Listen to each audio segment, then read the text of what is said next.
your pastor. Okay? All right? So we're working that together. Can I get a rag, Josh? Thank you. Thank you, Mama. All right? All right. So we're going to start chapter number 4, and we're going to read. Pastor Yolanda, could you start reading? Let's do the Amplified Classic, though, so we can understand a little bit better. All right? Start 1. Job chapter 4. Then Eliphaz the Temanite answered and said, if we venture to converse with you, will you be offended? Yet who can restrain himself from speaking? Behold, you have instructed men. No. Can you do the Amplified Classic? That is? Boy, that sounds like the... I'm looking at the King James, and it's the exact words. Okay, go ahead. Sorry.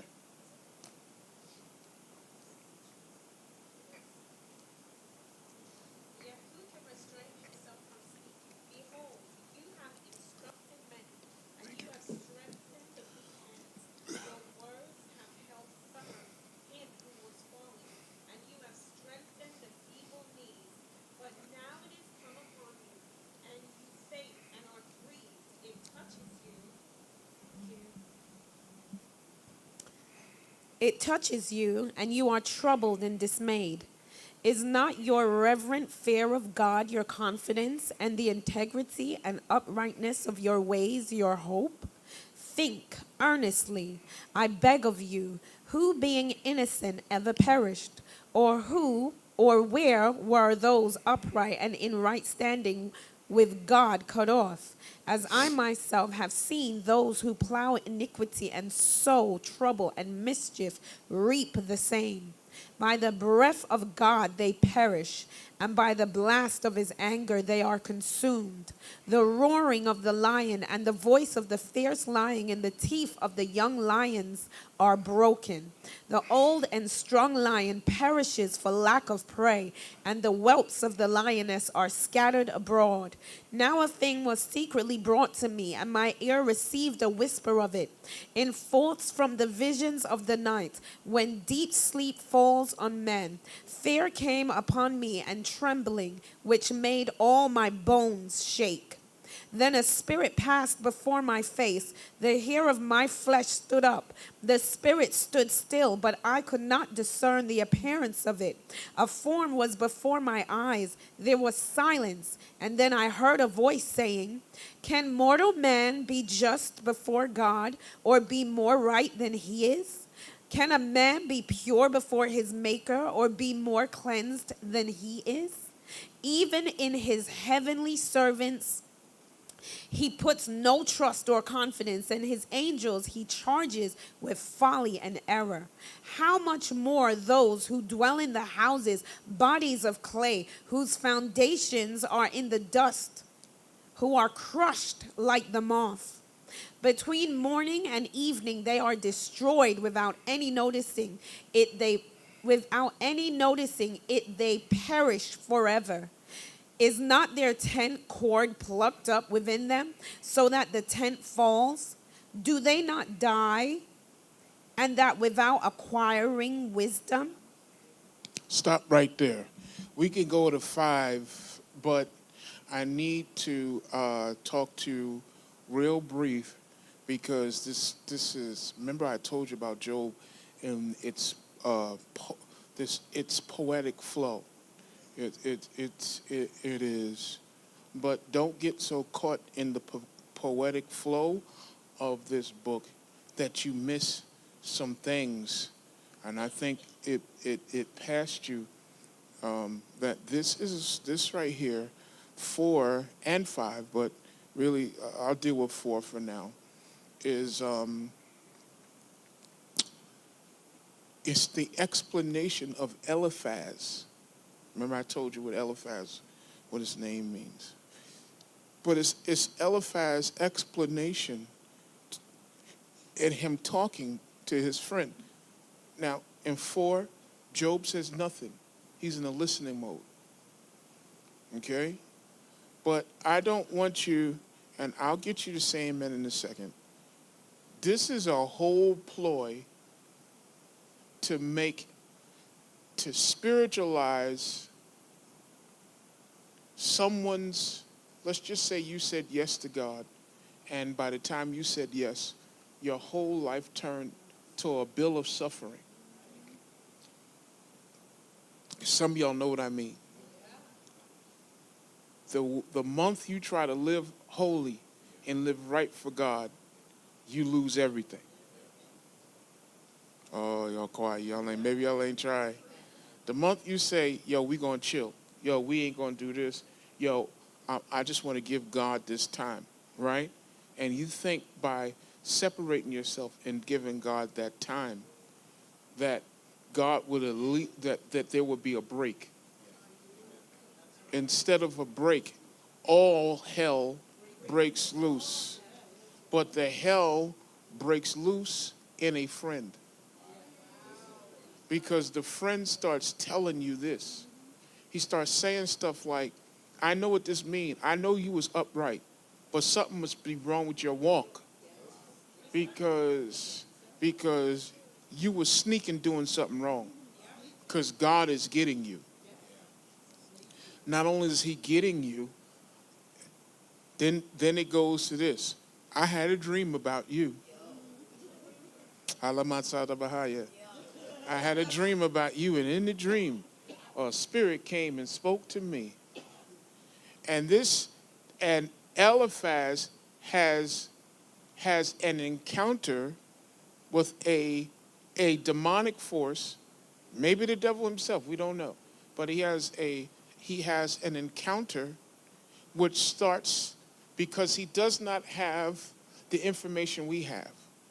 This being starts to do something which is bugged out to me that we have not talked about in our church circles enough. How I know it's got to be higher than just a regular spirit is because the being starts talking about itself. He says, then the spirit passed before my face, right? And it made me so afraid that the hair of my flesh stood up. Now, if that's true, I don't have spiritual hair.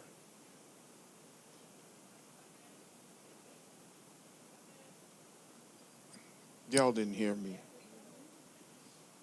Was this a dream or was it real? Because Eliphaz is having a physical experience with a spirit being. He says, the hair of my flesh stood up. The spirit stood still, but I could not discern the appearance of it. It blotted out its appearance. Because this spirit did not want me to, it didn't want to let me know if it was from God or from the devil. So it left me not knowing. This is the time where you got to start questioning people who keeps telling you they had a dream about you, they deserve some about you, and they have no detail of it. Because it's only coming to oppose what God told you in the beginning. Anything now comes to oppose the truth, man. And the only way you can oppose truth is present another one. Okay, I'm gonna say that again. The only way you can oppose the truth is to present one that seems like it is just as powerful. It has to be another truth posed. And sometimes another truth posed, what it does is it causes such great confusion that you don't know who God spoke to, and you don't know, it almost comes to make you forget what God told you in the beginning. And it comes to question, like it's like someone coming to me saying, God called you to be an evangelist, but I'm a pastor right now. So he said, you're in the wrong field. And when I go out to evangelize, the hand of the Lord is just as great upon my life as he is in the room. And so I start thinking, or maybe he's greater. And I start to question, be like, are they right?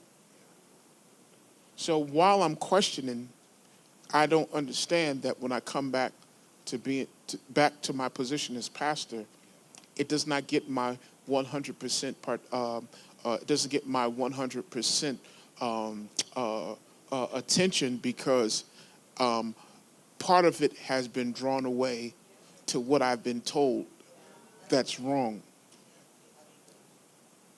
And this is how quick the devil comes in to tell you, you shouldn't have came to that church. You shouldn't have went to that meeting. You shouldn't have went to that revival. Maybe all that's not true. Maybe you're doing a little bit too much. Look at your friend. Look at them. Look at them. They're prospering, and they go to church once a week. They don't do, and you don't understand, and you start to compare, then you be like, well, they ain't all that saved, but look, they got a great marriage. They got a man, and they found him in the bar, and they'd been together 15 years. Oh, y'all don't get that? Of course you get that. It's going to be equal, but opposite. So there is no rebuttal from Job. Now, when we get here, he says, a form was before my eyes. There was silence. So now Eliphaz, who has not had any spiritual awareness unto this point that we know of, I should say that we know of, now all of a sudden he's more spiritual than Job. Because Eliphaz is not the one, he is not, God never brought his name up as being righteous. He's never brought his name up as sacrificing for his family. He never brought his name up to the enemy. So why all of a sudden does he have power to now critique and to bring in question Job's prayer life, his motives, it's not, and I'm a person that preaches on sin, but it ain't always sin. Everybody's not giving in. Somebody's trying. Oh man, y'all making me feel bad. Somebody's trying. Somebody's trying to be quiet. Somebody's trying to keep their mind stayed on the Lord. Somebody's trying to keep their tongue without talking and responding. Somebody is trying. So Eliphaz now is all of a sudden, he's hyper spiritual, but it wasn't given to him.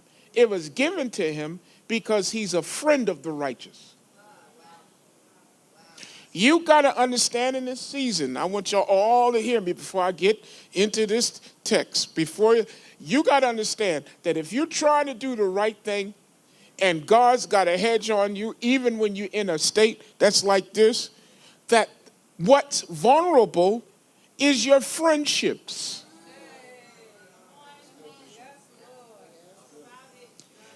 And you don't know how to handle it, and so you put your mouth, you start talking before you listen. Oh, okay. You start critiquing and you start going off before you actually know what source is talking. Because to Eliphaz, his experience was real. He didn't give it to himself because he actually loves Job. How do we know? Because at the end, God gives him an opportunity to get right without destroying him. Man. And I need to talk to some people in here to tell you, there's a group of friends that turn their back on you and you don't consider them friends no more. But the completeness of your blessing is that you pray for them so they can see you get double. Your double doesn't matter if they're dead. I'm gonna say that again. Your double don't matter unless someone who was there saw all of your goods taken away and then God replenish it with double. So don't call them your enemies, call them your friends, because they got to see you get everything back plus.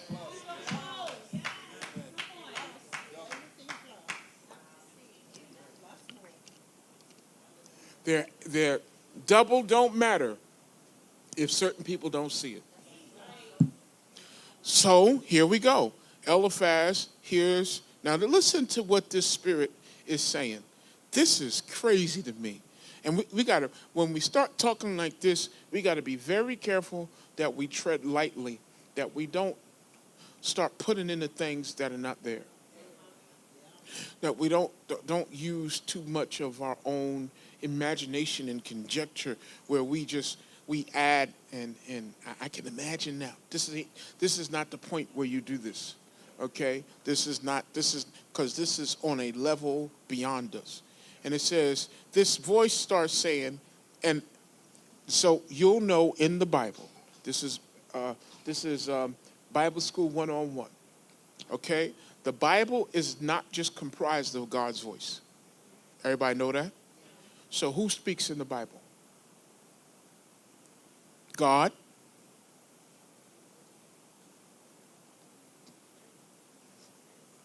When we say God, I mean God, Jesus, Father, Son, the whole nine, right? You have men. What else? Huh? Right? We have spirit beings. We have the devil, Lucifer. Angels. What else? Man, woman, animals.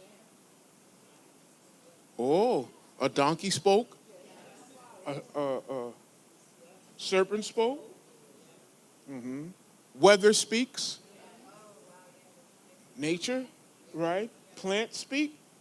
Okay? So the Bible is comprised of all the elements that he created, has a language that you have to look for the language. Okay? They all have a voice. The ground spoke. The ground spoke in Genesis. Right? The Bible says that when the blood of Abel spilt from the ground, or spilt to the ground, that the earth starts speaking to God. You understand? Everything. God doesn't create, hey, all y'all who think you got prophetic gifting, okay? This might going to be my next class when I do it. You think you have prophetic gifting, but you're not really prophetic until you hear more voices than God and the devil.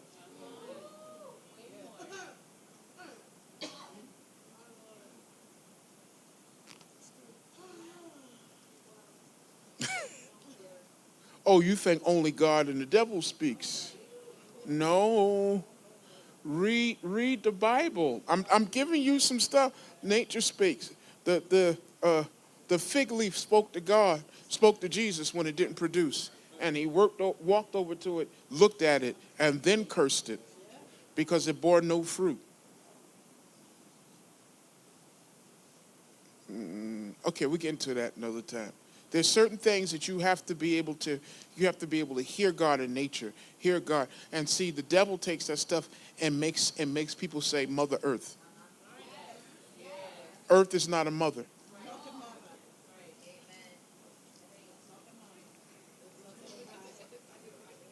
It ain't Mother Earth. It ain't. Neither is it Father Time. All this stuff is demonic cliches that sound good that people use but don't know the damage. Because anytime you use the title as father and mother, right? Then there has to be an offspring of their nature. So where is children of the earth? There's not little earth. There's not little times. They're not children of time. Right? There's God. That's what everything that we talk, that we say, comes to diminish who God is, especially in our culture. It comes to diminish God. Well, you know, and see, when you get into the New Testament, which is the expounding of certain things from the Old Testament, we find that these is what they started calling old wives' fables. Any of y'all got people from down south, and the old lady said, somebody pregnant because I had a dream with fish swimming up. Why does God have to give you a fish dream about pregnancy when he can just simply show you pregnancy? Why you gotta show you fish swimming the wrong way? Because they don't fish. Okay, let me leave that alone. You understand? Why they tell you don't throw salt over your shoulder, don't do this, and you know, step on the crack, break your mother's back, all that foolish stuff. See, y'all don't, right? You understand?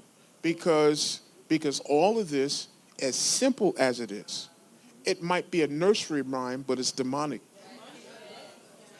And it's only a rhyme so you could teach your kids. Because what you teach them becomes a ministry to break them down. And our culture church is so good at being high in the spirit and then going out and saying a curse. Simply because we don't know. We curse our own self. Right? We curse our own self. So let's get back here so before we don't go come back. So it's the Spirit says, can mortal man be just before God? Every question is it possible? Right? Now he's saying this to Eliphaz to question who God said Job was, and this was only a conversation between God and Lucifer. This lets me know that this has to be Lucifer. Man, oh man. I don't want to lose you, and I don't want to take people who don't really know the word that deeply, but I need, if you start to do the comparison, you look at it. God has a conversation. He says, where you been going, Lucifer? He says, to and fro. Right? Then they get to it. When they get into it, he goes, have you considered my servant Job, who is upright, who is living right? And there's nothing wrong with him. He's perfect. Here we go in chapter 4, this same Spirit questioning if man is perfect.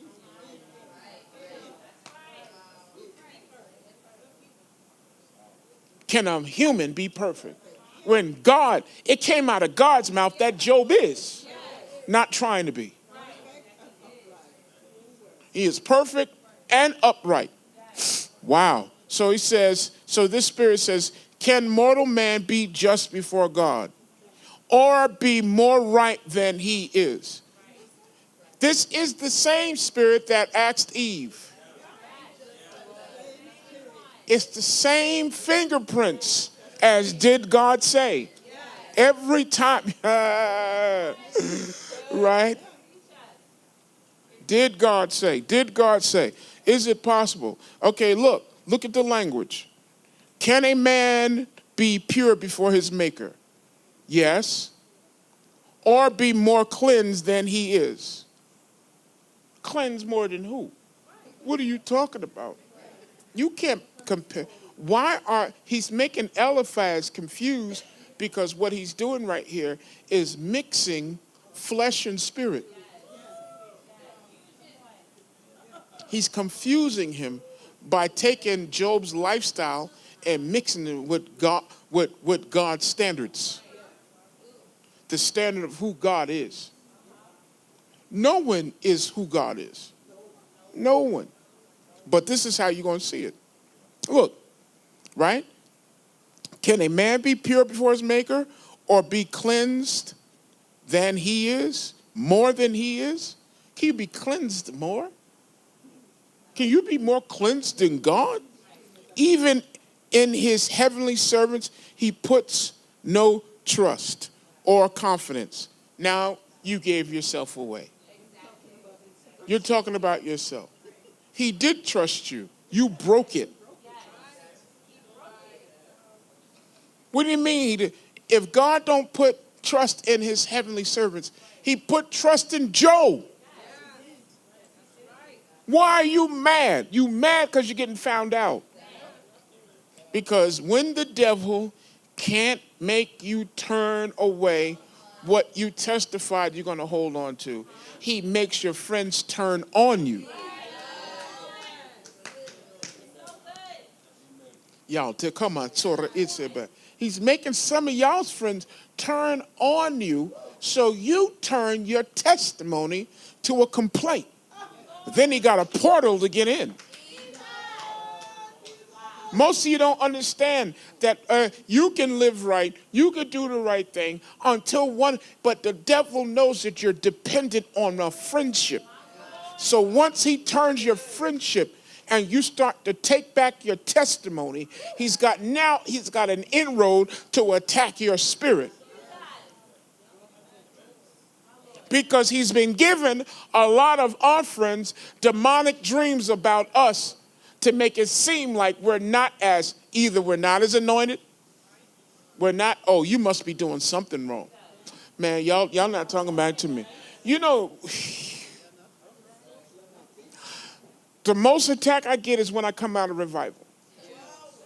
To question is what you did real? Are you real? Do you really live right? Do you pray like that? What you be? And to have someone to simply fight you, question who you are, question something that was done, question everything, and the questions. See, this is where you have to learn that you have to put a depth to the demonic questions. If not, they'll live and they will haunt you, and they won't go away until the next move. And that next move may be 6 months from now. And you're sitting there questioning, did I look like a fool when I did that? Should I not have done that?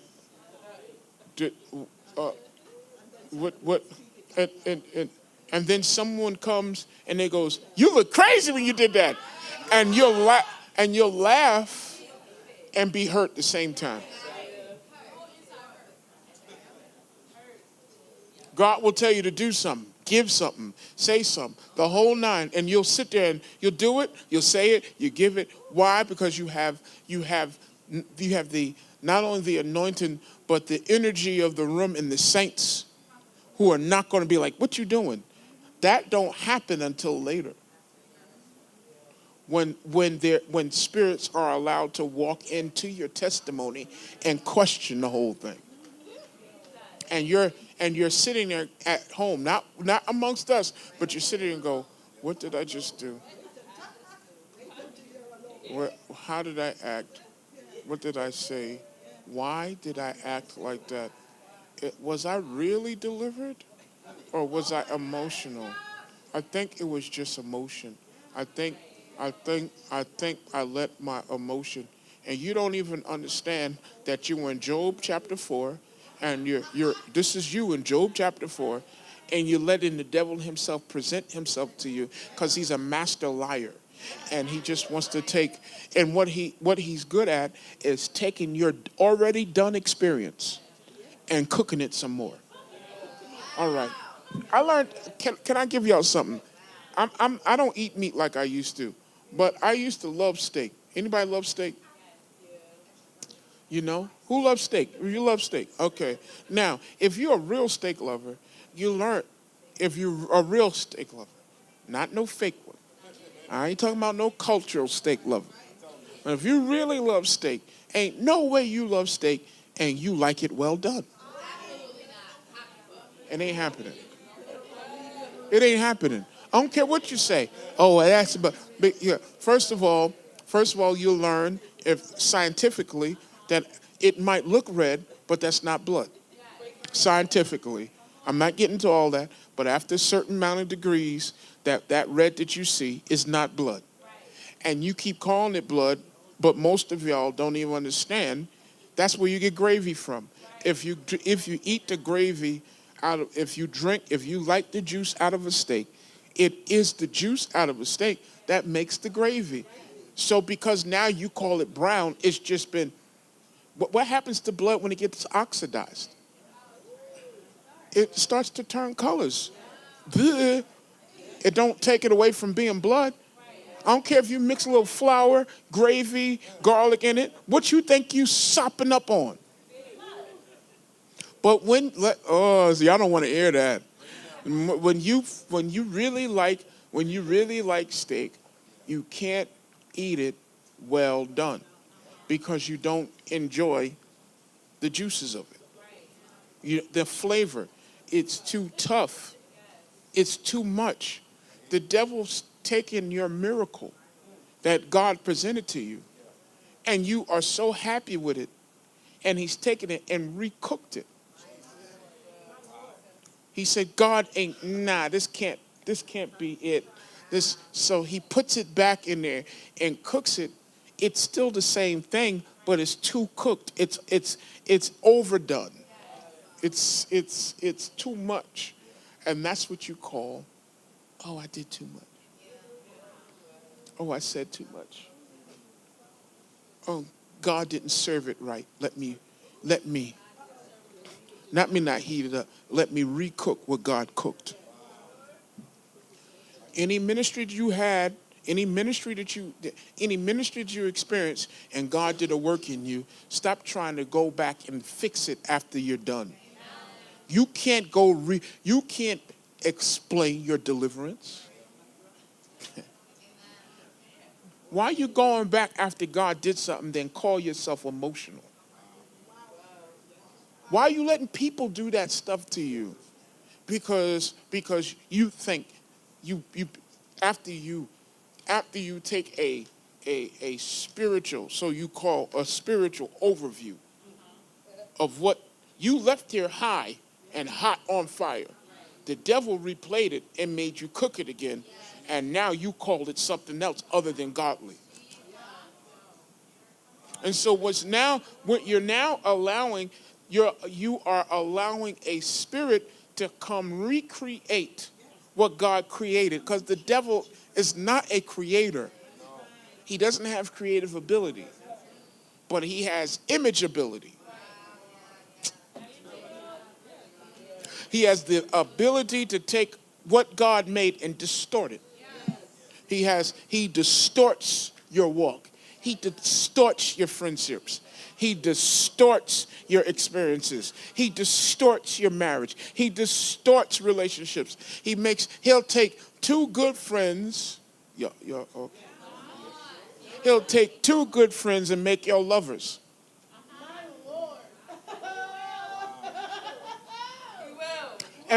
And he'll make you lovers before you even had sex. Okay, y'all don't want to talk to me. He'll make you talk about it and think about it if we were together. That's a taste of what God never created for you. He'll make you taste it in talking and in conversation. And then before you ever do it, he said, here, I'm going to offer it to you distorted. This is nothing more than a good friendship. Why do you think the greatest distortion of friendship is Jonathan and David? He made them lovers. Yo, he made them lovers. So he make preachers get up and preach that Jonathan and David kissed each other like lovers instead of brothers. I kiss my brother because that's the highest form of greeting that me and my brother ain't nothing wrong with us. Nothing wrong with us. We kiss each other in public and in church. All my brothers that we're close. When we greet each other, we greet each other. Ain't nothing wrong with that. But then it gets distorted. What happens? He'll make the Bible says, greet each other with a holy kiss. But now, because of distortion, we shake each other's hands and hug each other like we got the plague. Like I ain't know you got breasts. I know you got breasts. Why are you holding me like this? Don't hold me. Don't treat me like I got COVID. Don't hug me at all then. Wave your hand and keep moving because it's a distortion. Every man that hugs a woman, he ain't lusting after her. Come on, y'all. Every woman that hugs a woman, they ain't trying to be together. But we can't even be godly because of what happened in a distortion of truth. They laid on the Lord's breast and they never called it nothing other than what it was. That's the highest form of a man showing that this is my father. This is my brother. This is the love I have for my brother, for my father, for my sister. You don't question your mama. You don't question hugging your mama, holding on to your mama. But if someone who didn't know y'all saw y'all and didn't know y'all were daughter and mother, they would go, what is that? And the devil knows that people, Lord, so he pulls strangers to judge. Not knowing relationship. Am I wrong? So we got to cut. That's why I don't play that mess in my church. You ain't willing to hug me? Don't hug me. Wave. But don't come acting. I've been all through that. I done hugged a woman tried to, and I was young then. And her husband, we was in convention. And boy, she was so holy. She didn't want to hug. She put her arms out to hug. Next thing I know, I'm down kneeling. Like I'm so far down because she didn't want to hug, so she just kept going lower and lower and lower. And we on the elevator in the Hyatt. I never forget it. I'm going, what is this? This is weird. By the time I'm too big to be this low. I should be in a football stance the way we hugging. And I said, I'm never doing this again. She made sure that I was feeling her shoulder. It was just shoulder to shoulder. So we down. I don't know what we doing a line dance or something. This is weird. And I said, from that day, I said, I'm not hugging nobody else. This is weird. Because you so holy, you can't be vulnerable. That's a whole nother topic. You so jacked up, and the people that's so jacked up is the ones that warped, really. Okay, let's leave that alone. Yeah. Or you get these people that want to shake your hand like they are brothers and they sisters. Well, God bless you. What? No,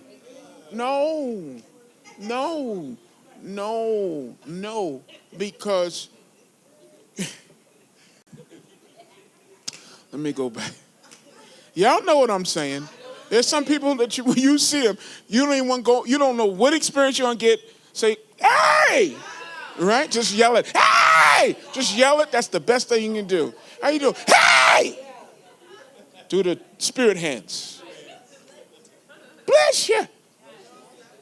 Because, and this is what is stifling the church, and we'll have power to go, but we don't have power to simply hug and love. Because guess what, sister? A man might need your hug because he got a problem with his sister at home. You so holy, you forgot. You're supposed to have the power of affection. Oh, man. That's a whole nother. I said the power of affection. Not lust, the power of affection. Be affectionate one toward another. Be able to rub your brother on the shoulder and say, hey, it's going to be all right, man. I got you. If you need your sister, let me know. And vice versa. You married, but your husband can't have no female friends at all. But he have all the female friends in the world. You the only friend in the world. That's short-lived. You won't be married that long. You can't have no friends unless I judge them. Okay. Well, let's just say the benediction over our relationship right now. God, watch between me and thee. While I absent one from another, God bless you. Because I got more sisters than I can even remember. I'm not giving them up because you my wife or you my husband. You a husband and you judging every hug. You standing on the side with your arms folded. Hey, brother, go get a drink. As you sinning right now, get a drink. Because this don't make no sense. You understand? This don't make no sense. Yeah, everybody get that? That's my B product message. But here we are. Here, this man is having an intense, his vision is an intense vision. If you look at this, this spirit is talking, this spirit is talking an eternal issue, a ancient issue. We don't know how long it's been. This is an ancient issue to mess up Eliphaz. An ancient issue. The Spirit says, can a man be pure before his maker or be cleansed more than he is? Even in his heavenly servants, he puts no trust or confidence, and his angels he charges with folly and error. God charges his angels in folly, in error, or wrongdoing. God doesn't charge. Let's keep on going. How much more those who dwell in the house, bodies of clay. Now you know it's the devil because he's making a comparison between us and them. Bodies of clay versus spirit bodies that are inferior to these beings. Inferior. He has a complex because Job is more powerful than he is.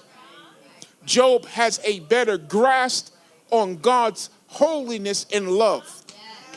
And the devil is upset simply, and I don't mean to be churchy, but simply because you replaced him. You know what the devil's so upset at? He can never experience love. The love of God will never, ever be his portion. The peace of God will never be. And he was there when it was created. My God. He understands it, but he can't experience it.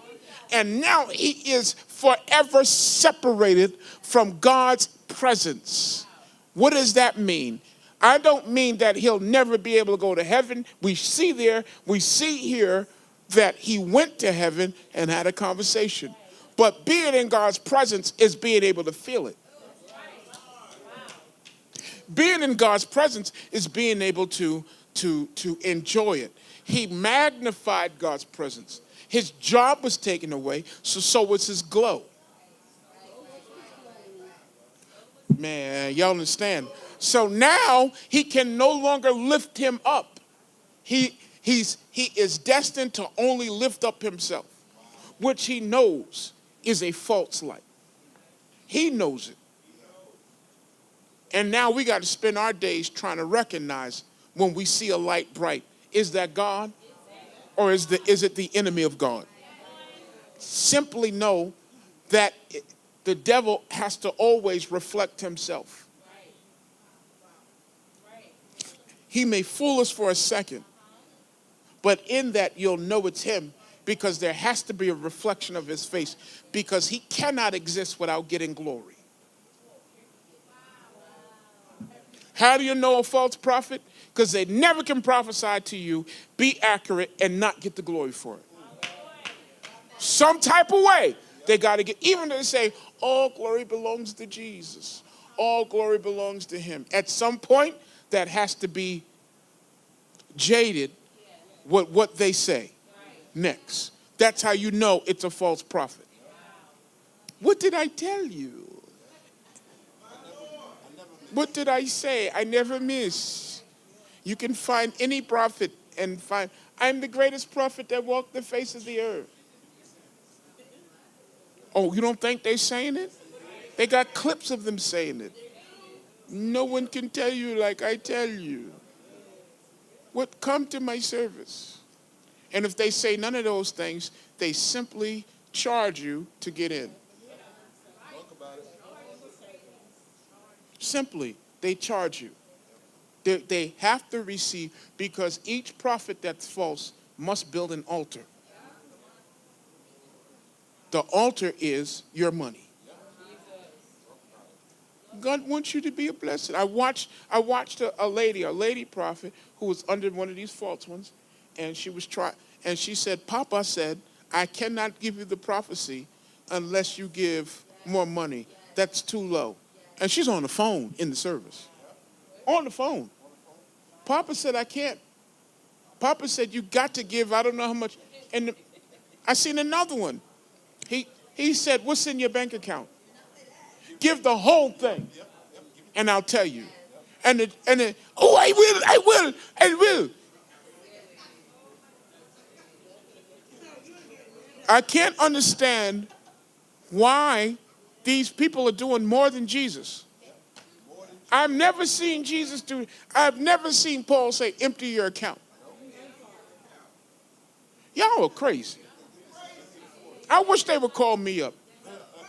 I'm going to say, hey, I'm going to give you everything. I just need a cup of water. And I would throw so much water on them and tell you, you are faker than some Nikes brought on Canal Street. Y'all got to cut this mess out. Y'all not here. You got to stop letting people support. Hold on. You got to cut. And you yourself got to stop being fake by not speaking up. Because it ain't just false prophets. It's false friends. It's people that you're not warning people that people are talking about you because you don't want to be edgy. You don't want to get, the biggest thing in church that I hate, well, I just don't want to get involved. You involved if your ears heard it. Man, y'all don't. What do you mean? You letting trouble exist and you ain't saying nothing? You letting somebody talk about your leadership that prayed for you for free?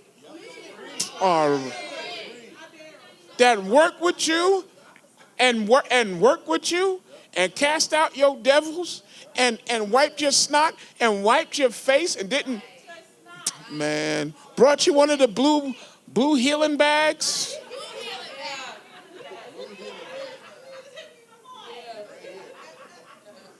Brought you the little Demon Express bag and you didn't package up your spirit for free, and you ain't got nothing to say? We all had a blue bag at some point. I think somebody tried to bring me one day. I was like, no, I just don't feel good. I'm okay. I'm doing the deliverance. Don't coughing here, Pastor. You're all right. No, I'm all right. Well, we done rolled on this floor. Church, Joy City especially. This year, I'm commandeering all of y'all's old nature and telling you take on a new nature and be a whistleblower and watch God bless you for it. All right. Oh, okay. There is no train coming without a noise.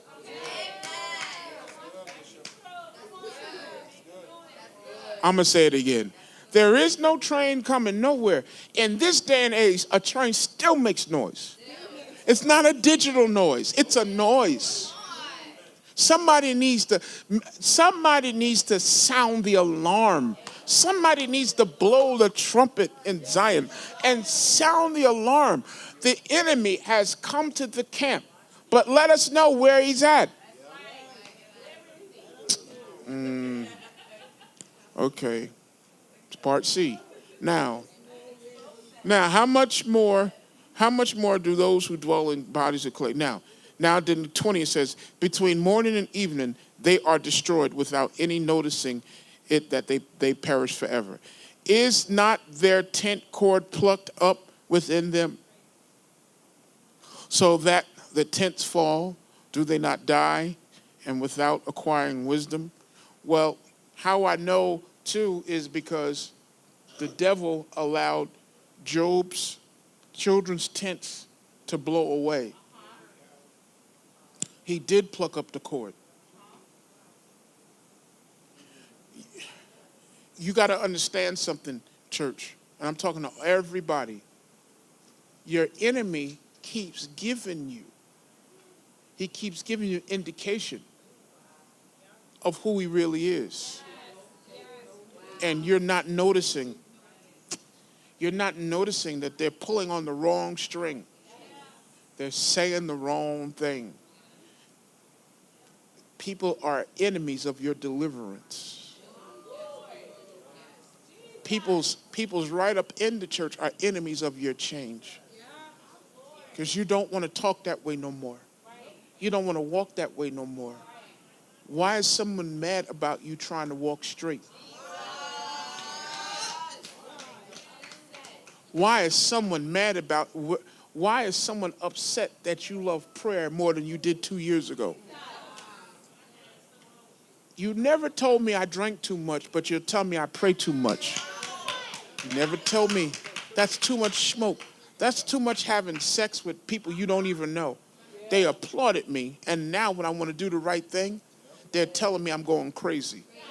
That's how I know that something's wrong with this picture. Let's get deeper. It ain't always the enemy outside the church. It's the enemy that's in the camp that says don't lose yourself. Don't get too close to the family, because it don't take all that. Why are you going there? You spending your money going? You didn't care if I went to the movies every day. You wouldn't care, but now you care that I go to church 2-3 times a week. Why you spend so much time over there? Does it make me worse? Is it building my character that I'm here on a Thursday listening to God? I want to stay and pray after that, and you ask me why am I getting home late? But you didn't care if I go out on a Friday night and come in the next day wearing the same clothes, smelling like a whiskey farm, and you don't care? What is wrong with this picture, y'all? What is wrong? Because there's a being that has the art of deception under its belt, that's trying to mess us up. Y'all, I wish you hear me. I haven't even got to my notes, really. Job, Eliphaz is going to tell you what's happening to Job. Eliphaz. It's Eliphaz that is, because you don't hear anything from Job. You hear everything from Eliphaz. So it's Eliphaz telling you that Job is in this strait. It is Eliphaz telling you that you've basically what he's saying is you've messed up in your prayer.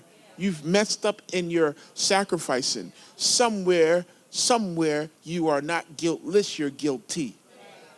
Somewhere something's wrong. Why are you traveling so much? Somewhere something's wrong. You done travel so much, your Easy Pass is out of whack. Somewhere you're messing up. Somewhere this ain't God, this is you. You need to take a better inventory of your life. Because the devil is not the devil without a hint of truth. Y'all didn't get happy enough on that. The devil does not tell a full lie. He mixes truth with lie. And he mixes it so well. Telling on myself. Any of y'all college people was in frats or whatever? You ever had college juice? You ever had the right punch that they really using? It's really moonshine that they mixing. If you mix moonshine and see what you don't understand, because I was a scientist. I was a scientist of sin. Okay. When I was in sin, I was a scientist.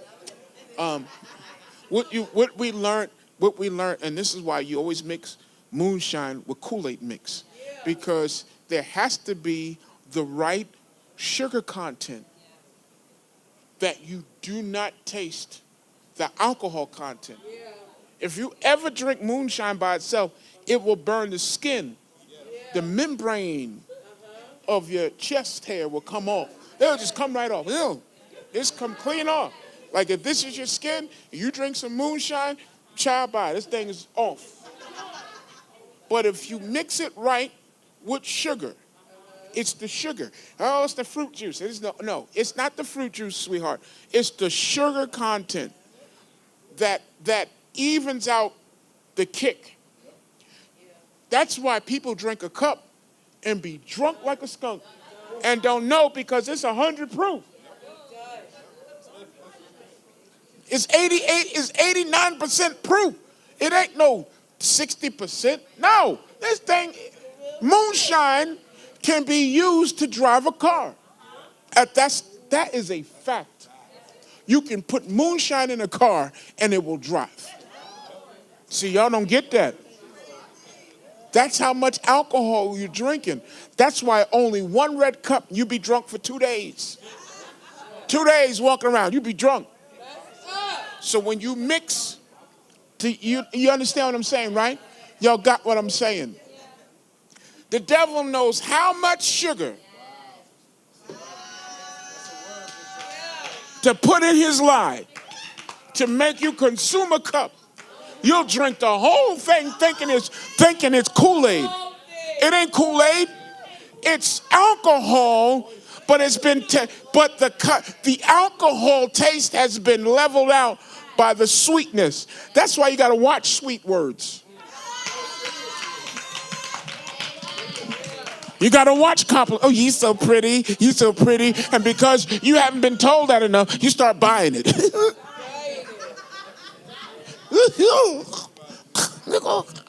You're such a handsome man. You're just a handsome man. You got 3 teeth and one of them in your pocket. You're just so handsome. And you buying it. The devil knows what we need to hear. Y'all, come on, y'all. It's only a few words that's going to fool us. And we buy that. We buy that. I don't care what people say. Oh, I hear that all the time. They call me cute all the time. I hear it all the time. I'm used to it. No, you ain't. You used to it from the wrong voice. But when the right voice call you cute, I bet you'll giggle. Oh, you're so pretty. Because it's the voice. The devil always knows. He's a professional. He's a professional. Now, let's get a little bit deeper. The devil did not bring this vision to Job's wife. This is the reason I'm bugged out. He did not let his wife, he didn't come to his wife and give her this whole extreme because it wouldn't have worked. So he goes to his eldest of friends who respected him at once. But this lets me know something about Eliphaz. That Eliphaz wanted to switch roles. Man, y'all. There was something in his friend that wanted to take Job's place as the leader of the friendship pack. There's something in one of your good friends that wants to switch roles with you. They want to sit in the place that you sit because amongst the friends, you sit as the leader.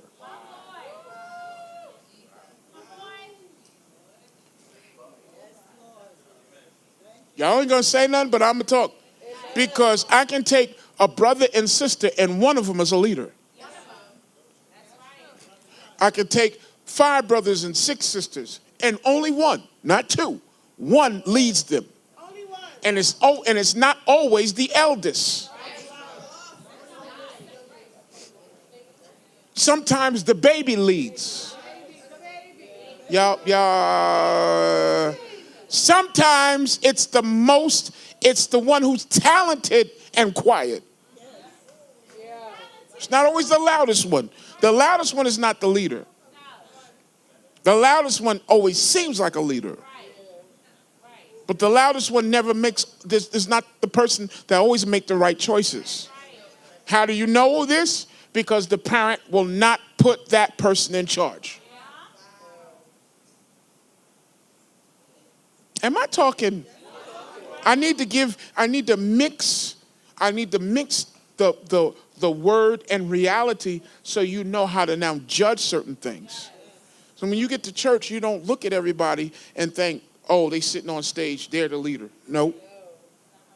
It could be a deacon. Nobody knew. At the door downstairs says Deacon Charles H. Young. That's my uncle. That was my uncle. That was my mother's eldest brother. you would think that the leader of the family, based on, it was 7 of them, the leader of the family was not my mother. My mother was the loudest one.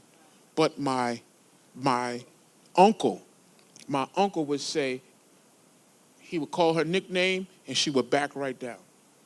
It could be in church, Eloise, and she would humble down, almost as if that was her father.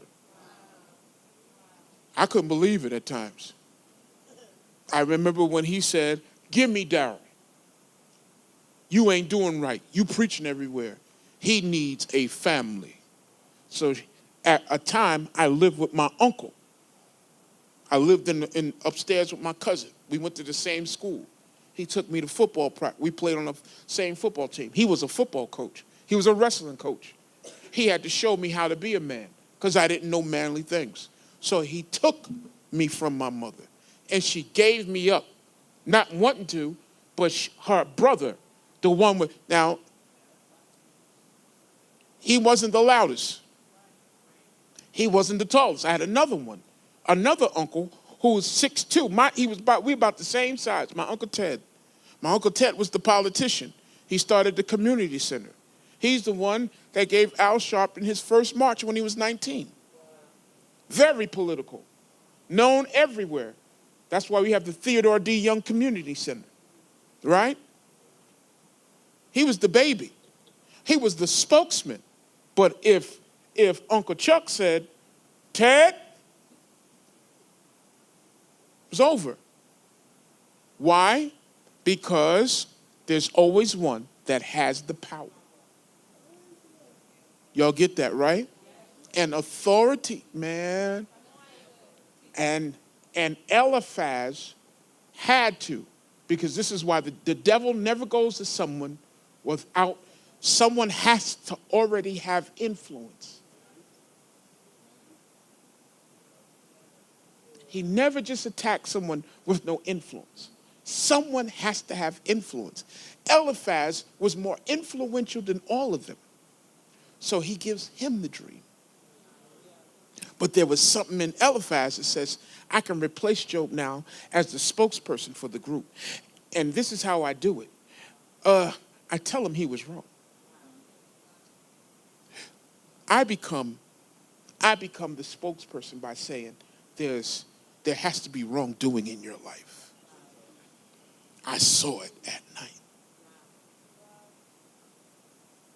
And now he takes a wrong position. How do we know? God tells him.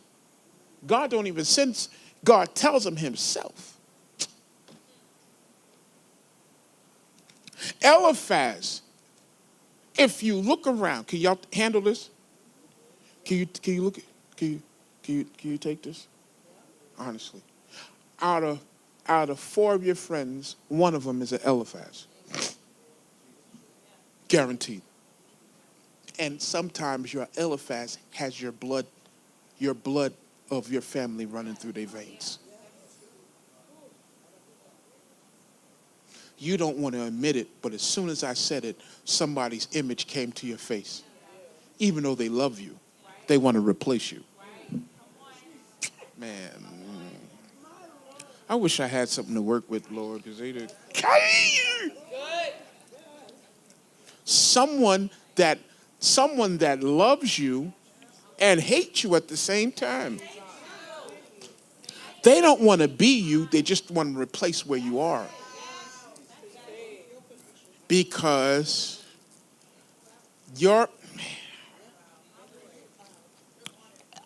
Eliphaz, let me clarify something. Eliphaz did not want him dead because he wouldn't enjoy that. He needs to enjoy replacing Job while Job can see it. I need y'all to hear, because some of y'all ain't getting this, because y'all going over people's houses and you need to chill out. You're going to eat with people and you need to chill out. You're going to have lunch and chill out with people and you need to stop. Because Eliphaz will treat you beautifully. You just won't know that Eliphaz wants your position and he needs you to be alive but weaker.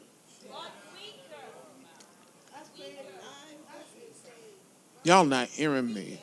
They need you to be alive to see them replaced so they can point their finger and say, I knew something was wrong. They don't want to aid you back to the top. They want to replace you. A real friend, if you ever have a fall from grace, a real friend will never leave you. They'll aid you back to your seat. A real one.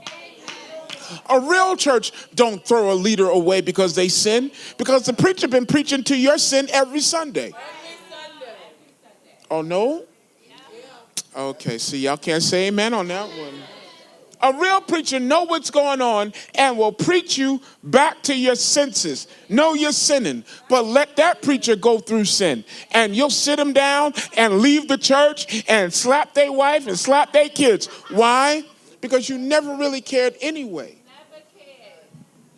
You like the look of the church, but not the responsibility. Man, the church, and people say it all the time, but the church is the only place that becomes cannibalistic in a fall. They eat their weak. See, why y'all not talking to me? How do you know that to be true? Watch somebody fall, watch social media.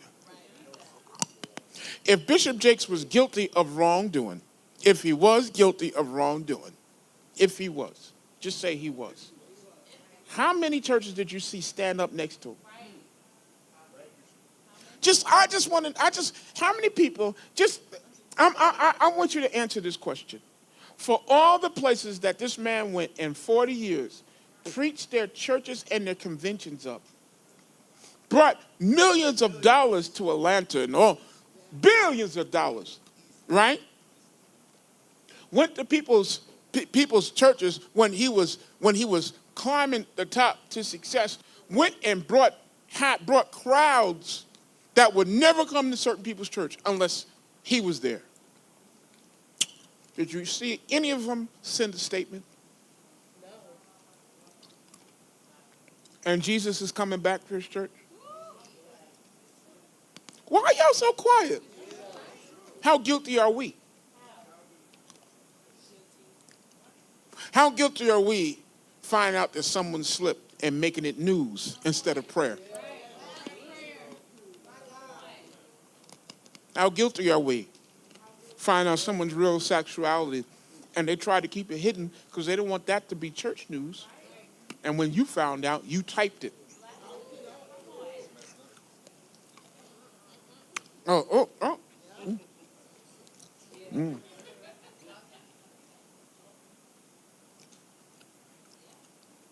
I could tell you stories about myself, and it would shock you how when people found out certain things about me, it wasn't even sin. It was stuff that had been existing.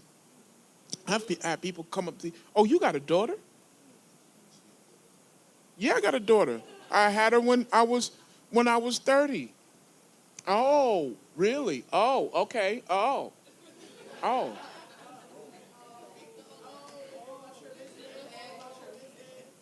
No, see, that's the whole thing. I don't have to respond worldly. I respond yes. I do. I have a daughter. Is the relationship good? It was. She lived with me. Is it good now? Not like I wanted to be. Okay, what if I'm telling you freely, it ain't news. It's your news. Run with it.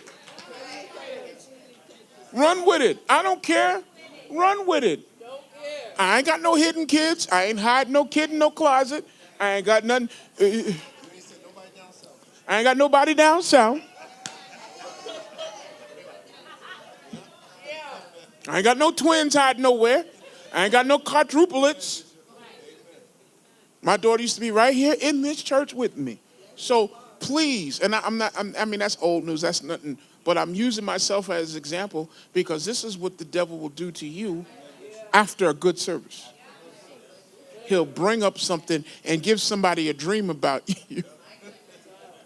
Oh, I had a dream. And in that dream, you was just lying. And you was lying.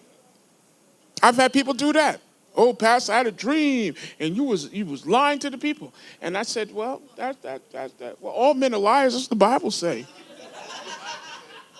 I'm really talking about you, because all men are liars. See, if you don't know how to come back godly, it's the same. You got to have the same response Jesus had to the devil. He didn't say, I was there when you was made, devil. Lucifer, get out of here. No. See, this is how some of y'all are responding right now. You're using your mouth and your own mind instead of his word. The most The most powerful response is biblical. Some of y'all don't know that yet. Because sometimes people are going to respond to you or come to you with an active accusation. Meaning it could be true, it could not be true. It's neither here nor there. We're going to talk about that right now. But it's active.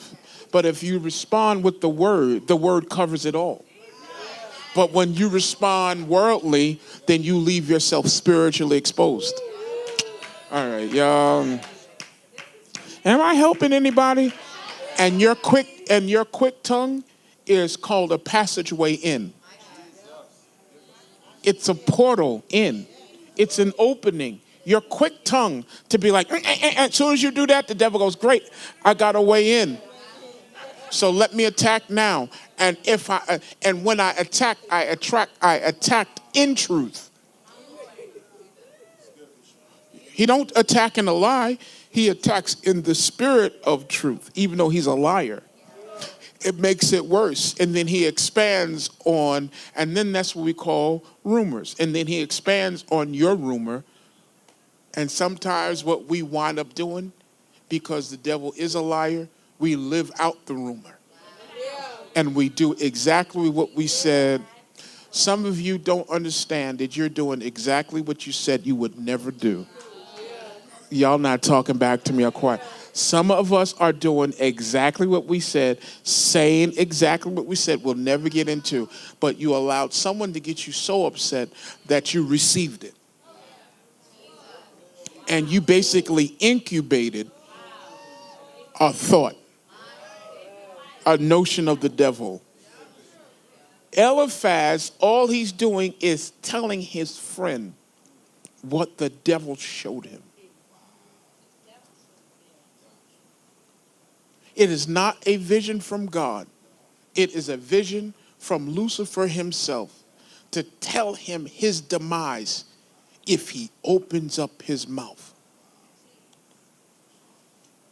I don't know who this is for, but some of you simply need to learn how to shut your mouth and keep a right spirit. Because once you open up your mouth, you open up a door.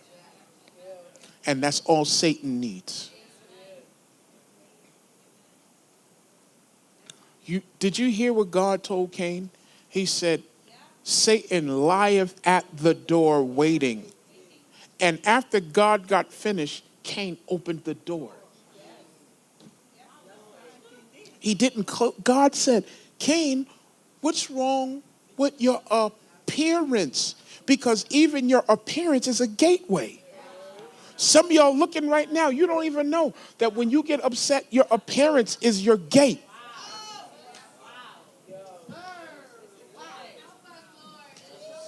Somebody says something, you start cocking your head to the side. What? As soon as you said what, when you said what, something said, and it filled you with a demonic confidence that I got to get them back.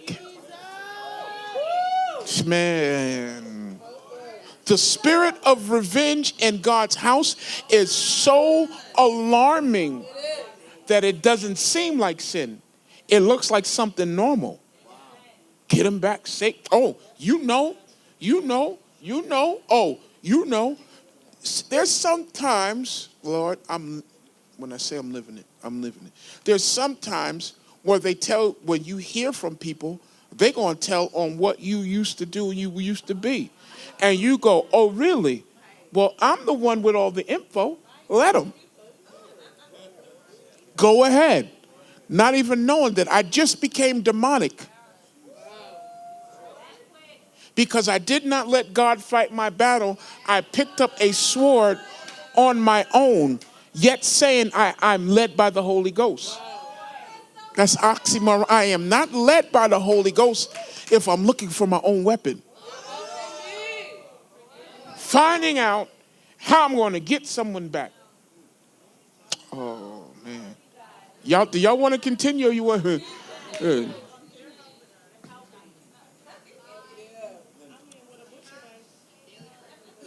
See, Job being quiet, just right here in just chapter 4 and listening is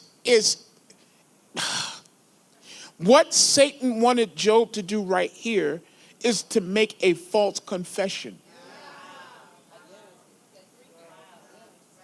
That what you saw was accurate. So let's go to 5. Call, it says, number 1 says, call now. Is there any who will answer you? And to which of the holy angels will you turn? For vexation and rage kill the foolish man. Jealousy and indignation slay the simple. I have seen the foolish taking root and outwardly prospering. What? Okay. But suddenly I saw that his dwelling was cursed, for his doom was certain. This is all subtle, but talking about his friend. When have you seen this? Eliphaz, you've seen this when? You've just seen it. You're using people used, I'm not bringing, trust me, all these years it's been going on, what? It's 2025?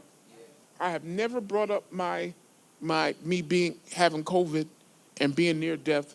I never brought it up like, in a point to make me look a certain way, like I'm bigger than people.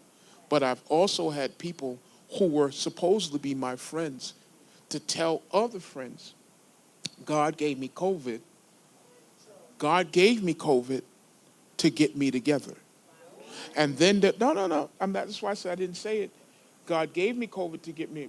One of my friends who loves me told me, he said, I know you don't believe in it, but when this person said it, I cursed them out. He said, I cursed them out real good and told them, you're jealous and God ain't give that man no COVID. You'll never be who he is. And you upset. And that same person that said God gave me COVID also start passing a rumor that I died. Listen, this is what I'm saying. You got to hear why. And to this day, they still say, hey, brother, how you doing? Not knowing that I know. You understand? But me knowing don't need to make me have to tell them that I know. Because I had a real friend that stuck up for me. Now, I didn't tell him to curse him out. But my friend was so filled with indignation that they had to tell that person about themselves. Right? Because people think that your demise is anointed. I'm talking about y'all now. I'm alive. It's 5 years now, so of course they lied. But people think that whatever's going to break you down, it needs to be so. This is how you got to tell yourself, I'm so powerful that my enemies need a demonic anointing to assassinate my character. All they want to do is assassinate, and I ain't even got I'm not even out this building yet, and you want to assassinate me. Wait till we get out. Your friends are mad at you, and your business, all you do is take pictures. That's all you do is take pictures. You don't have a building. You ain't got a food truck. You ain't got no money, and but I'm going to keep on saying it. The best prophet in your life is your enemy. Your enemies prophesy to you who you are, and you don't even know it. They know because they can see They see your potential and you don't even see it. You see, I can't pay my bills. I'm broke. I ain't got no job. And while you are crying, they are planning. Y'all ain't saying amen. This is to help you know that God's put so much potential in you that the day that you realize it, just a little bit of it, you're out of here. That's why certain one of y'all ladies, y'all need to break that contract in that relationship. Because as soon as they know that you know, you could do 10 times better. Oh, okay, let me leave that alone. But because they got you hooked, because you allowed them to know something that they shouldn't know. They know your weakness, and they know that you are going to be loyal to a fault. And you need a body, not the sex, you need a body. They know you're lonely, so when they become the body, you don't want to let that go. It's not until you get a teddy bear and hug and say, I'm going to hug this until God send me the. Hey, brother. Okay, y'all laughing, but y'all don't understand that the devil is smarter than you about you. Because he done seen 100 million ones of you before. And he knows how to attack your weakness. Hey, brother, you don't got a weakness with looking at fine women and seeing bodies and all that. No, you got a weakness because none of that belongs to you. And as soon as that walks up it, Lord, let me leave. See, you got to understand. Can I go deeper? Why is everybody's sexuality messed up going this way? Because of need, not necessarily because of sexuality. The devil let a need be met by the wrong body and got you hooked on that and just said you like it all. That's not true. You don't want to be a part of that community. You just like this one right here or that one right here. You don't want the whole community. You're not out there marching for the community. But the devil will make you think, since you got this issue, you need to be marching. It could be isolated to just 1, 2. If you like 10 of people of the same sex, that's not a million. Why are you marching? But you still ain't got it in your head that the devil comes to steal, to kill, and to destroy. And in that stealing is distortion. So let you get raped by the wrong person. Let you get beat down by the wrong person. Let a man or a woman do this, this, and this. Let a man be your first experience. Oh, see, I can go much deeper because I've been there. I know what it is. I know what it is. I am not fooled by the enemy's devices because I was fooled by the enemy's devices. I know what it is. He pounces on the innocent to give the innocent an imagination of truth. When I was a kid, I thought I was in love with Caucasian women that had brunette hair. And so the only thing I looked at was white women with brunette curly hair. Why? Because of my dreams. He kept introducing this in my dream. He knows what to bring to your dream world to make you think that's me and I was born this way. So I would have been born not liking all different types of women, Spanish women, black women, Indian women. All I would look at now is a certain type of woman. No, that was my image. That was on repeat. The image on repeat is what he tells you is truth. And that will be the only thing you desire, is the image. And you'll never get it. The image ain't always sexual. It's an amount of money. I reached that amount. Guess what? Well, I wasn't fulfilled. How can you walk around? I was walking around with 30,000 hanging out my pocket. These foolish rappers are images. You don't walk around. No dummy walks around with $100,000 and don't put it in the bank. It's no good to you in cash. But they keep showing you this in video. They counting money. They can't count. They can't even read, some of them. They counting. By the time you get past 6,000, you don't know what you're talking about. You can't count. You lost count. But he presents to you what he showed you in an image.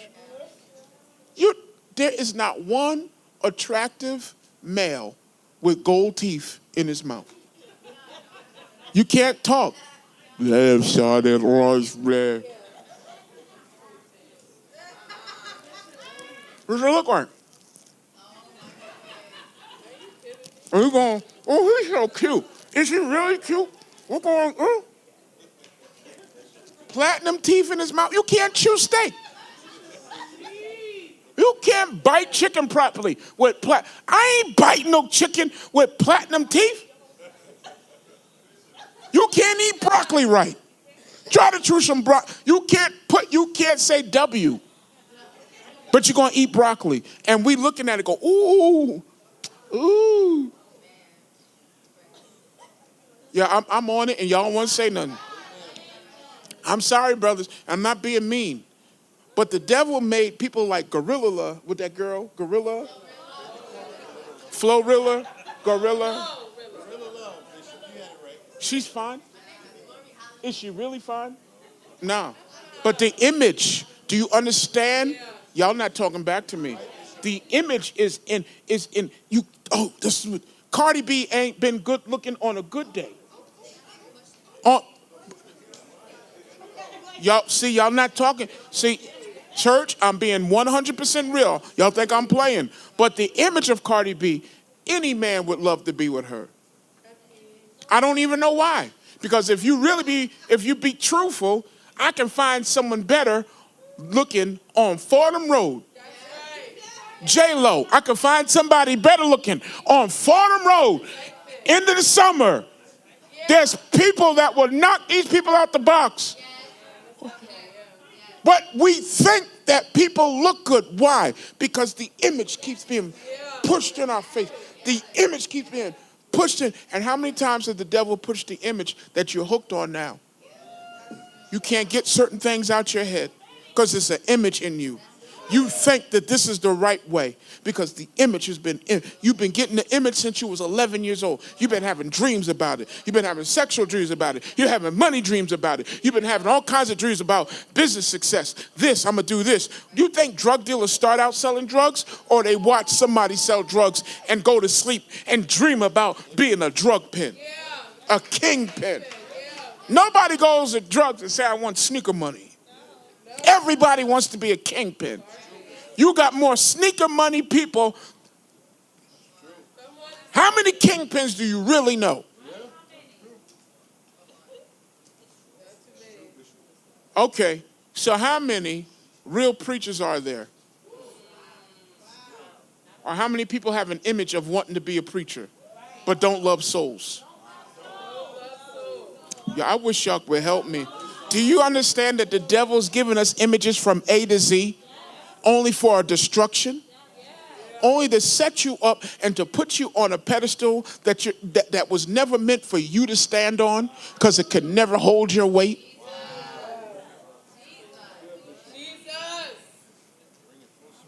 You think that God owes you something because you paid tithes.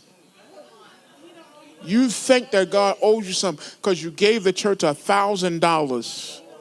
You think God saved you from car accidents, and you're trying to weigh your life in 1,000. Weigh your life in 100,000. Weigh your life in 1,000,000. What would a man give in exchange for his soul? Do you know how many billionaires will give up everything just to be alive? All right, you want to continue? Give me 5 more minutes and we stop. I have seen the foolish taking root. We read that. Let's go to 4. His children are far from safety. Right.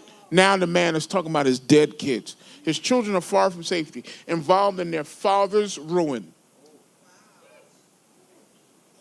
He's being Right. See, I bet y'all never looked at Job like this. That's why when y'all start talking about we should look at Job, I started laughing. The first thing I did was start laughing. Because one of the things God had me do a long time ago is study Job. This is before I was a preacher. I had studied Job. And he made me study Job about self-complaints. If you really understand Job, you stop. See, I'm not dumb. What the devil does is get people in God's house to huddle, and he puts this spirit on them. They huddle, and they start talking about the wrongs of the church. We stay in there too long. We do this, and I don't think that we should do this, and I don't think we do. Well, when it was working, you didn't complain. That's what built the ministry to go from just the 3 rows, barely filled, to now out in the hall. So now that Eliphaz, got a bright idea about what God is saying. Man, y'all I'm talking, Jared. A lot of y'all devils ain't even here, but you better hear what I'm saying. Oh yeah, don't forget the don't forget the leadership conference tomorrow, and for leaders. But this is what happens. The devil makes us, huddles us, puts us into the right huddle, where we're all talking the same complaint. Then he makes it seem like the leadership don't recognize.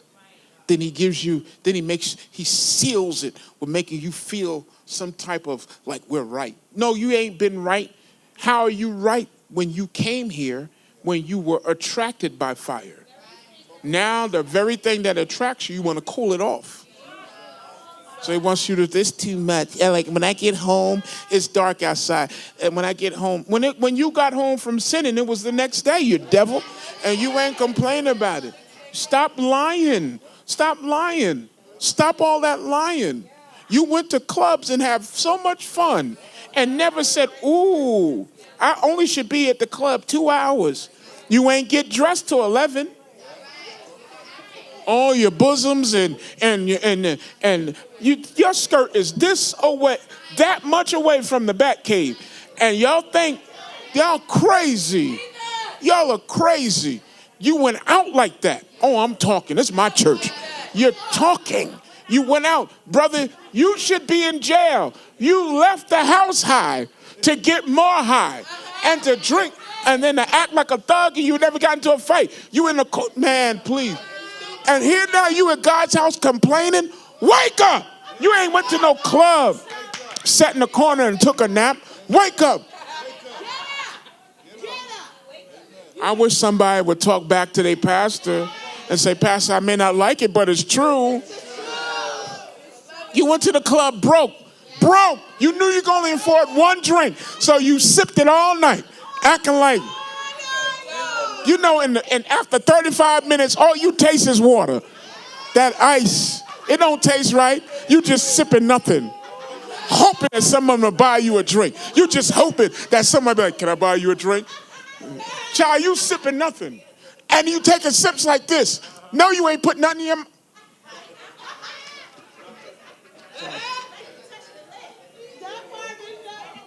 The drink ain't ever didn't left.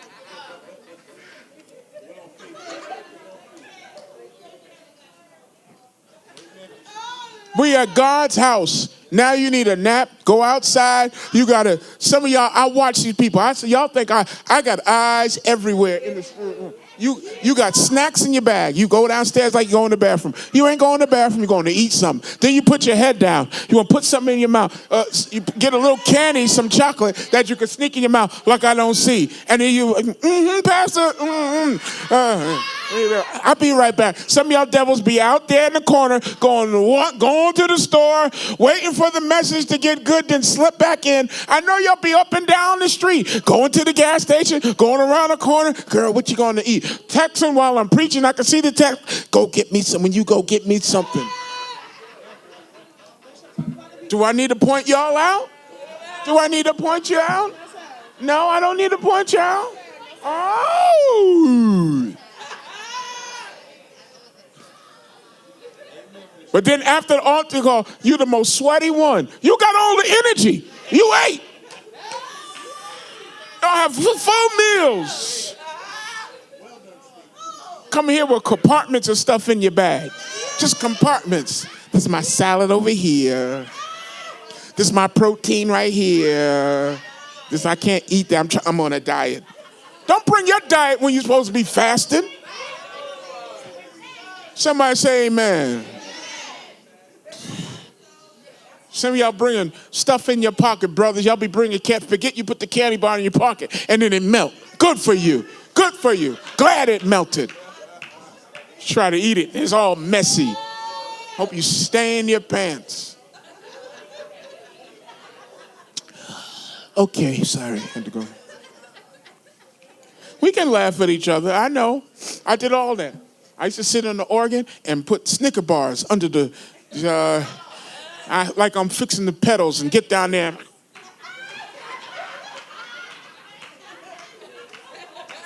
I ain't fixing no pedal, I'm eating. My mother used to preach 3.5 hours every Sunday. 3.5. 3.5. She would talk about bad kids for about an hour. She'd talk about bad adults for another hour. And then she'd be like, in the Word of God.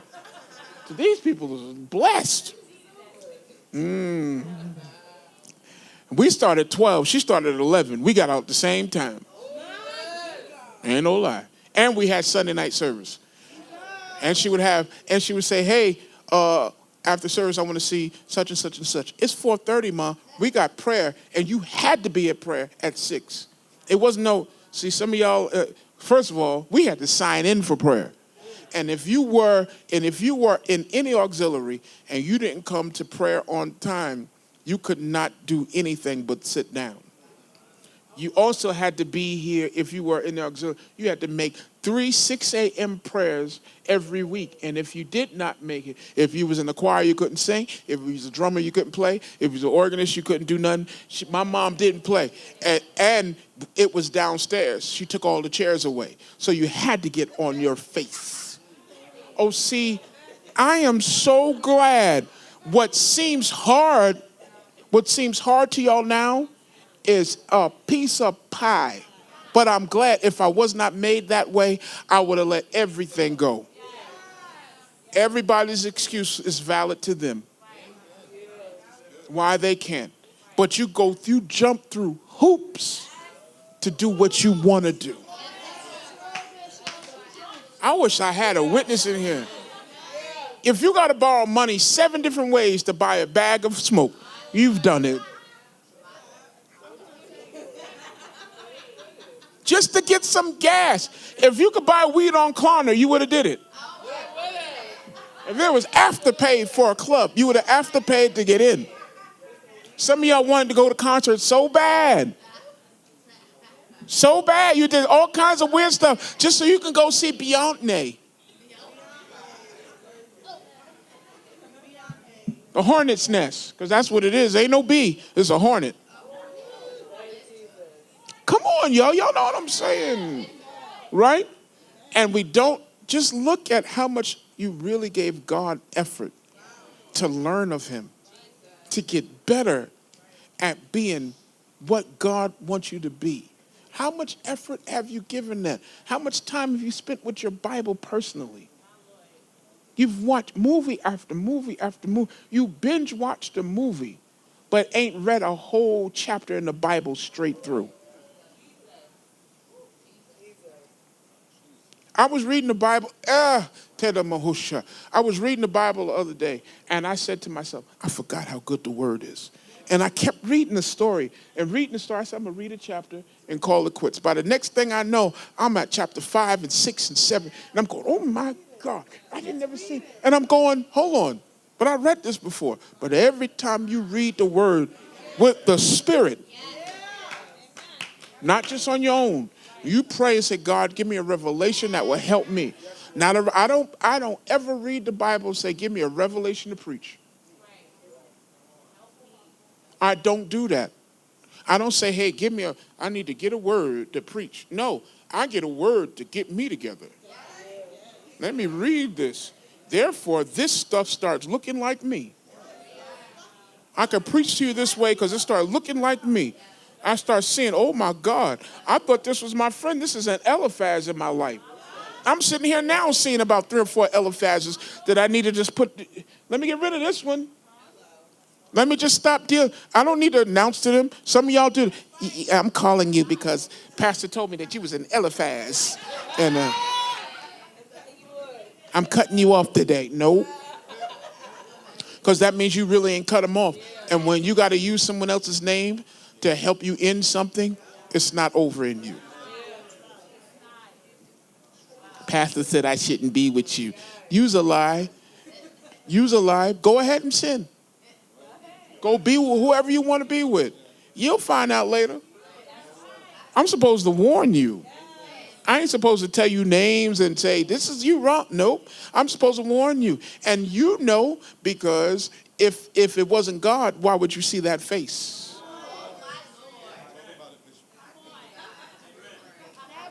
Why would you see the name if you ain't see the face? Why did you just see the experience and you be like, well, but if you say but, then you ain't ready for God. You ready for disaster. Because what's next is disaster. You get a warning before you get a fall. But sometimes you don't want that. Why? You like your puppy. You don't want to kill your puppy.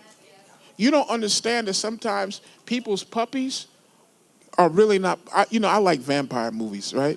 I like that vampire stuff. I like wolf movies, I like when the people turn to werewolf, right? I like that. Like, I hated Twilight because that was like pretty vampires. I wanted to slap all of them, right? But I like vampire. Like, I watching that movie Dracula. Anybody seen the Dracula where he became Dracula to save his people and they turned on him? And right, I watch stuff because I like the meaning, not the monster. I like the meaning behind certain things. I like seeing transformations that people can't take. But it's in them. Y'all didn't get this. I like seeing the fact that you talk to me, I don't see your teeth until you need to bite me. And then you're a vampire. And in a werewolf, I talk to you, you're regular until there's something that changes you. That lets me know that one body can house a monster, and I don't know it. Y'all don't even understand that some of the people that you're with are regular now until there's a full moon. Until there's a real issue. When I was watching, Lord help me, I'm going to have to stop because it's time to go. When I was watching the Dracula movie, I was watching it last night. You came into my office, right? And I was watching it, and I was sitting there, and I was going, Lord, this man, his desire was not to be Dracula. But he wanted to save his son and save these people. And he found a monster that he knew had destroyed people, and he asked to make a deal with a monster. So he makes a deal with the monster. And now at the middle end of the movie, right, where all his people had turned on him, and he loses his wife says to him, she goes, in order to get our son back, you need to be a full monster, because his wife was dying, and he had not drank human blood yet. So she says, take my blood and become the monster that you need to be to go save our son. So he does it. He bites her and becomes the monster.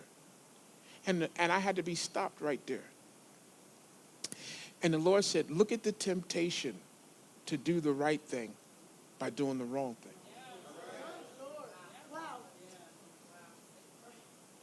Now he got into a pickle because now he can no longer turn back. It only takes one person that you exchange blood with that you can never, ever, ever follow. If Joel would have really mixed with Eliphaz, he would have brought the mustard about what was wrong with him. Y'all missing this whole thing. Do you understand that sometimes our communication, not even just our our interaction with flesh, but our interaction with communication is a deadly bite, because you'll never forget what they told you. Sometimes you never forget what they told you about another person. All I need to do is say, Mama Joan got this issue. Blah, blah, blah, blah, blah. And you go, really? And as soon as you say, really? And then from that explanation, you've been poisoned to go poison other people. Dracula decides that I can't do it by myself, because he has to fight 100,000 soldiers. So what he does is he gets the people who are already dying.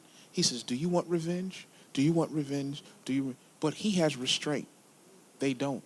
So when he bites them, they're killing everybody. His son is alive. They done killed 100,000 people and drank blood. But he made a deal to save his son with his wife. She's dead. Now he's trying to walk his son away, and the very people that he thought was on his side are looking for the only thing that's alive.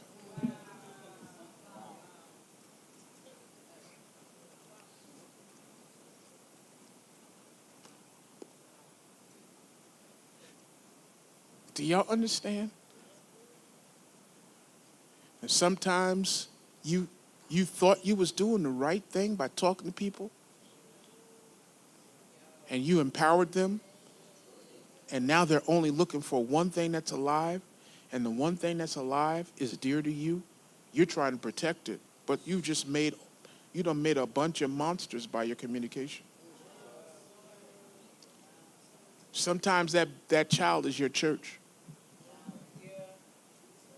Sometimes that child is your mother or your father or your sister, whatever it is. And now you're trying to protect, but you can't. It's too late. That's why you got to be very careful. When we read in this story, put yourself in this story. Put yourself in the story. Right? Let me do this last one. Go to 10. Who gives rain upon the earth, who sends water. Actually, 6 says, for affliction comes not forth from the dust, neither does trouble spring forth out of the ground. But man is born into trouble, as the sparks and the flames fly upward. As for me, I would seek God and inquire and require him, and to God would I commit my cause.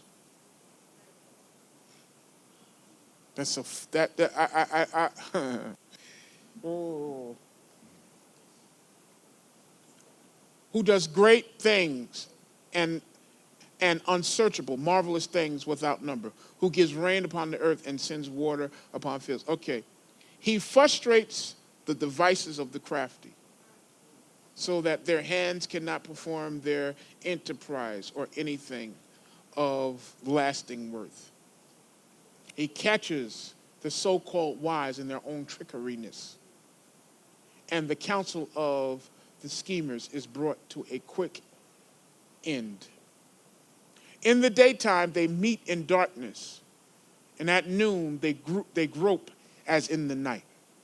Okay, now we get through all this, and then you go to 6. This is all the wrong man talking. It's Eliphaz.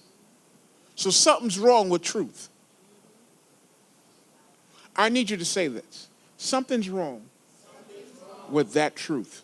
Because Job answers and says, oh, that my impatience and vexation might be thoroughly weighed, and all my calamity be laid up over against them in the balances, one against the other, to see if my grief is unmanly.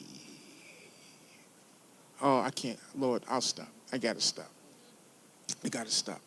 Because now when Job answers, he doesn't answer he lets his friend talk 2 chapters.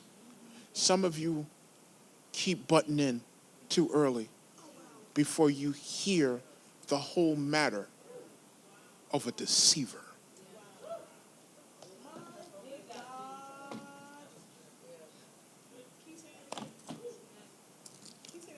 Yeah, I'll say it one more time. Some of you butt in too early before you hear the whole matter, the whole clause and phrase of your deceiver. Your deceiver will let you know exactly where they stand with you and how they believe God in you. You think I'm dumb? You could turn the thing off now because I don't need to say, no, turn the thing off. Thank you. Thank you for watching. See you next week. Sometimes you don't know the truth about your deceiver until you let them finish. But because